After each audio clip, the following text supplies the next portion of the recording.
এওঁৰ অৱসৰটোৰ কাৰণ যিয়ে নহওক কিয় তিনিচুকীয়া উকিল সন্থাই এওঁৰ অৱসৰ বা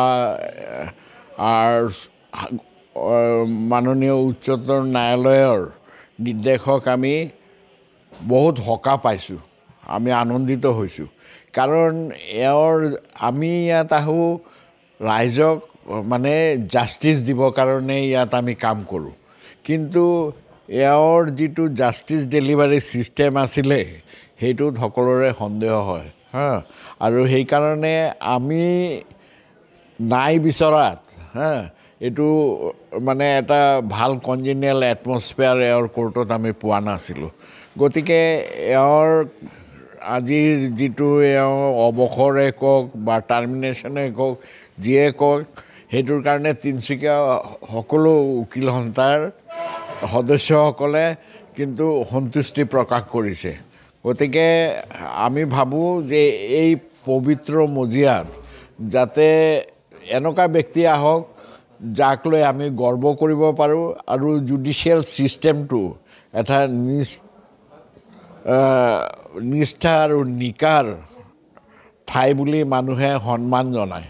নহ'লে এই ঠাইৰ প্ৰতি মানুহৰ আস্থা নাইকিয়া হ'ব আৰু যিটো চেষ্টা আমাৰ চৰকাৰে কৰি আছে বা জুডিচিয়েল উচ্চ হায়াৰ অথৰিটিয়ে কৰি আছে সেইটো চেষ্টা অথলেই যাব এনেকুৱা জুডিচিয়েল অফিচাৰ ইয়াত দিলে। গতিকে আমি ভাবোঁ যে যি কাৰণে নহওক কিন্তু তিনিচুকীয়া উকিল সন্থাৰ সদস্যসকলে মানে অলপ সকাহ পাইছে আৰু সন্তুষ্টি প্ৰকাশ কৰিছে এই জাজমেণ্টত। মাননীয় গুৱাহাটী উচ্চ ন্যায়ালয়ৰ বা অসম চৰকাৰৰ দ্বাৰা প্ৰেৰিত যিটো আচলতে বাৰ্তা বা আমি অৰ্ডাৰ আমি কপি আমাৰ হাতত পৰিছে তাত তেনেকুৱা কোনো ধৰণৰ অনিয়ম অভিযোগৰ কথা উল্লেখ কৰা হোৱা নাই। প্ৰথম কথা আমি ক'ব লাগিব, কিন্তু উল্লেখ নাথাকিলেও দীৰ্ঘদিন ধৰি তিনিচুকীয়া উকিল সন্থাৰ মজিয়াত বিভিন্ন সময়ত গুৰুতৰ অভিযোগ উত্থাপন এই যিজন আমাৰ ন্যায়াধীশক বৰ্তমান বাধ্যতামূলক অৱসৰ প্ৰদান কৰিলে তেওঁৰ বিৰুদ্ধে উত্থাপিত হৈ আহিছিল। আৰু এই অভিযোগবিলাক সৰু অভিযোগ নাছিলে, বিভিন্ন সময়ত বিভিন্ন গুৰুতৰ অভিযোগ যে আমাৰ এই অৰ্ডাৰ নিৰ্দেশটো ওলোৱাৰ পাছতেই তাৰ পাছতো এতিয়া আমাৰ বহুজনে আমাৰ ইয়াত আহি নিজৰ নিজৰ বক্তব্যবিলাক আমাক যেতিয়া কৈছেহি যে কেনেকৈ তেওঁলোক নিজৰ এটা মানে একোটা পাবলগীয়া নিৰ্দেশৰ পৰা তেওঁলোক বঞ্চিত হৈছিল বা কি ধৰণৰ অনাৰ হৈছিল, এইবিলাক প্ৰমাণ আমাৰ হাতত নাই তেওঁলোকে আমাক কোৱা ধৰণৰ কথা। কিন্তু এইবিলাকৰ ওপৰত ভিত্তি কৰি আৰু বিশেষকৈ আমাৰ দুজনমান আমাৰ তিনিচুকীয়া উকিল সন্থাৰ সদস্যই আমাৰ তিনিচুকীয়া উকিল সন্থাৰ আমাৰ কাৰ্যনিৰ্বাহক সমিতিলৈ লিখিত অভিযোগ প্ৰেৰণ কৰিছিলে যে এই অভিযোগ আছিলে যে বিভিন্ন সময়ত অনিয়ম কৰিছে বুলি ন্যায়াধীশগৰাকীয়ে।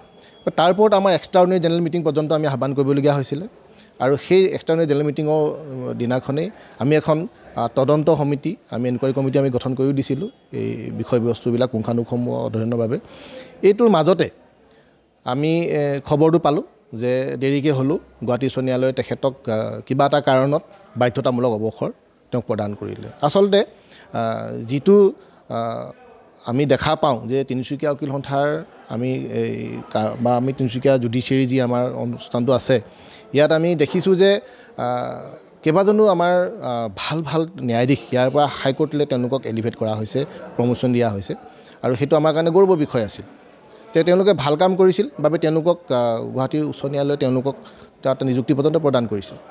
কিন্তু এই তিনিচুকীয়াতে যেতিয়া এই বিতৰ্কিত ন্যায়াধীশজনক ইয়াৰ পৰা বাধ্য অৱসৰ প্ৰদান কৰা হ'ল, ই নিশ্চয় আমাৰ তিনিচুকীয়া উকিল সন্থাৰ বিভিন্ন সময়ত উত্থাপিত হৈ থকা অভিযোগবিলাকৰ সত্যাসত্য কিছু পৰিমাণে হ'লেও ই প্ৰমাণ কৰে।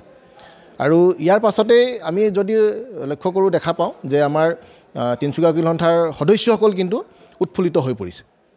এই বিতৰ্কিত ন্যায়াধীশজন ইয়াৰ পৰা যাব বুলি গম পায় বা তেওঁলোকক বাধ্যতামূলক অৱসৰ দিয়াৰ পাছত আমাৰ তিনিচুকীয়া উকিল সন্থা যথেষ্ট উৎফুল্লিত হৈ পৰিছে। আমি এইটো কথা আমি স্বীকাৰ কৰিব লাগিব যে বৰ্তমান সময়ত ন্যায়ালয়খনে আমাৰ দুখীয়া ৰাইজৰ আশা ভৰসাৰ শেষ আশ্ৰয়স্থল। গতিকে ইয়াৰ যিটো স্বচ্ছতা, স্বতন্ত্ৰতা, ইয়াৰ যিটো আমাৰ যুক্তিযুক্ততাখিনি আমি আচলতে ইয়াক আমি সুন্দৰভাৱে আমি আচলতে ইয়াক আগুৱাই নিয়াৰ অনুষ্ঠানটো আমাৰ নৈতিক দায়িত্ব আৰু কৰ্তব্য। গতিকে কোনোবাই যদি অনুষ্ঠানটোক যদি পবিত্ৰ অনুষ্ঠান এটা এইটো ন্যায়ৰ মন্দিৰ তাক যদি কলুষিত কৰিবলৈ চেষ্টা কৰে এইটো সমাজখনক আগে আৰু গণতন্ত্ৰৰ বাবে এটা বিৰাটেই ডাঙৰ এটা অশুভ বাৰ্তা হৈ পৰে। গতিকে আমি আশা ৰাখিছোঁ যে এনেকুৱা ধৰণৰ অনুষ্ঠানবিলাক আৰু আমি আগলৈ সুন্দৰভাৱে আগুৱাই লৈ যাব পাৰিম আৰু এনেকুৱা ধৰণৰ বিতৰ্কিত ব্যক্তিবিলাকক যাতে পুনৰবাৰ এনেকুৱা ধৰণৰ অনুষ্ঠানবিলাকত যাতে আমি দেখা নাপাওঁ।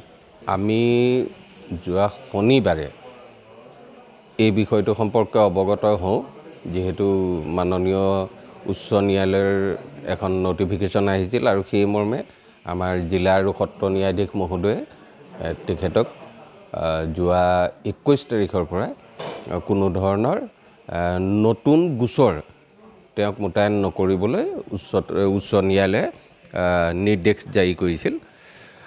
গতিকে বৰ্তমান সেই নটিফিকেশ্যনখনৰ আধাৰত আমি যিটো খবৰ পাইছোঁ যে তেখেতৰ স্বেচ্ছামূলক অৱসৰ দিয়া হ'ব। গতিকে সেই মৰ্মে বৰ্তমান সেই কোৰ্টখনত যদিও তেখেত উপস্থিত আছে, কিন্তু তেখেতক কোনো ধৰণৰ গোচৰ সংক্ৰান্তৰ শুনানি বা যিখিনি আমাৰ ধৰি লওক সাক্ষী বাদী যিখিনি আইনী প্ৰক্ৰিয়া সেইখিনিত তেখেতক চোৱা চিতা কৰাৰ বা তাৰ ওপৰত বিচাৰ কৰাৰ তেওঁক কোনো অধিকাৰ দিয়া হোৱা নাই। এতিয়া কি কাৰণে তেখেতে স্বেচ্ছামূলক অৱসৰ লৈছে বা তেখেতক দিছে সেই সম্পৰ্কে আমাৰ স্পষ্ট নাই, যিহেতু আমি কেৱল মাত্ৰ সেই উচ্চ ন্যায়ালয়ৰ জাননীখনহে পাইছোঁ। গতিকে ক'ব নোৱাৰোঁ, কিন্তু যিদৰে তিনিচুকীয়া উকিল সন্থাত হওক বা বিভিন্ন অধিবক্তাৰ মুখেৰে আমি যিবোৰ খবৰ পাইছিলোঁ, বহুতৰে বিভিন্ন অভিযোগ আছিলে। আৰু আমি মাজতে দেখিছিলোঁ যে গুৱাহাটী উচ্চ ন্যায়ালয়ৰ যিটো লাইভ ষ্ট্ৰীমিং কৰে, তাতো জ্যেষ্ঠ অধিবক্তাই এখেতৰ বিৰুদ্ধে ভাস্কৰদেৱ কোঁৱৰ তেখেতেও অ'পেন কোৰ্টত কিছু অভিযোগ উত্থাপন কৰিছিল। এনেকুৱাও হ'ব পাৰে যে এইবোৰ বিষয়ৰ ওপৰত খুব সম্ভৱ উচ্চ ন্যায়ালয়ে গুৰুত্ব সহকাৰে গ্ৰহণ কৰিলে বা তেওঁলোকেও প্ৰতিটো বস্তু পুংখানুপুংখভাৱে পৰ্যবেক্ষণ কৰি থাকে। গতিকে তেনেকুৱাও হ'ব পাৰে বুলি আমাৰ অনুধাৱন হয়। আৰু যিয়ে নহওক, এয়া কিন্তু এটা কথা মানিব লাগিব যে এয়া আইনৰ জয়। যদি কিবা অভিযোগ আছিল আৰু তাৰ ওপৰত যদি কিবা কৰিছে, তেন্তে এইটো আইনৰ কাৰণে ভাল।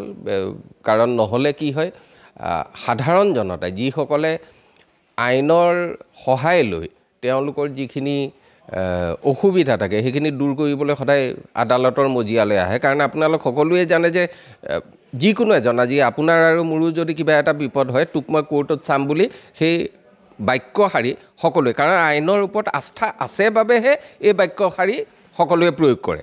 তেনে ক্ষেত্ৰত যদি উচ্চ ন্যায়ালয়ে এনেধৰণৰ নিৰ্দেশনা জাৰি কৰিছে, তাক আমি আদৰণি জনাইছোঁ। আৰু আমি ভাবোঁ যে অনাগত দিনতো এইদৰে উচ্চ ন্যায়ালয়ে সকলো বস্তুৰ ওপৰত কাঢ়া নজৰ ৰাখিব আৰু যদি কিবা খেলি মেলি দেখে তেনেহ'লে তাৰ বিহিত ব্যৱস্থা গ্ৰহণ কৰিব। ধন্যবাদ।